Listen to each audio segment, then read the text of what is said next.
यता चाहिँ तिहार आइसक्यो हैन यहाँ चाहिँ अनारसा पकाउँदैछौँ हामी चाहिँ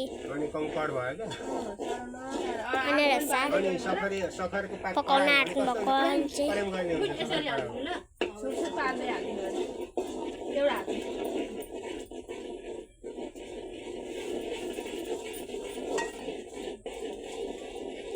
अहिले अनारसा पकाएको पनि भिडियो देखाउँछु पहिले हामी एकछिनभित्र जानेछौँ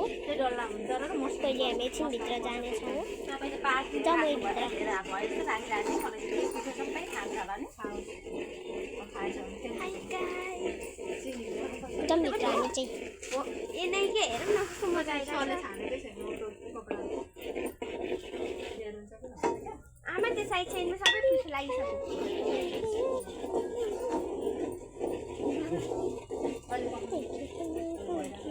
मस्काउँदा चाहिन्छ क्या डरो भएको र यसमा उयो चाहियो तेलहरू चाहियो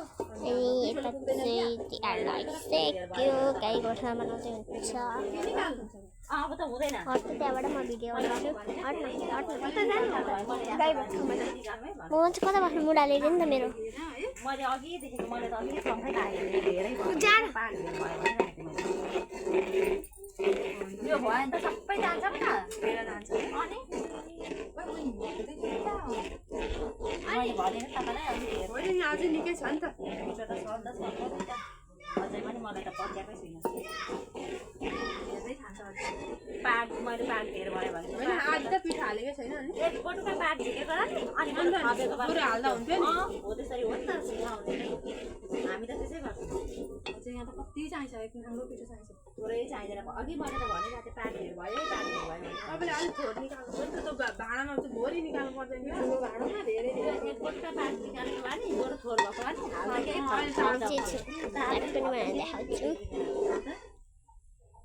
यो त अहिले पनि टुरुरु हुनेछ त्यही भएर मलाई अघि भन्दैछु म डराउँदैछु यो सबै खान्छ भनिरहेको अनि इस्किस राम्रो भयो भने त 150 200 आउनुहुन्छ हो त राम्रोसँग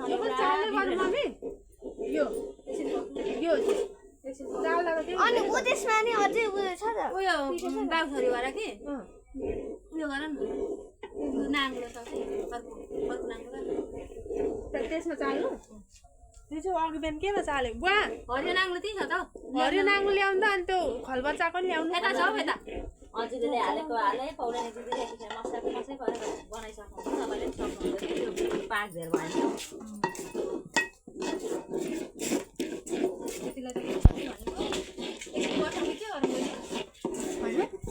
एकछिन बसाउनु के गर्नु यो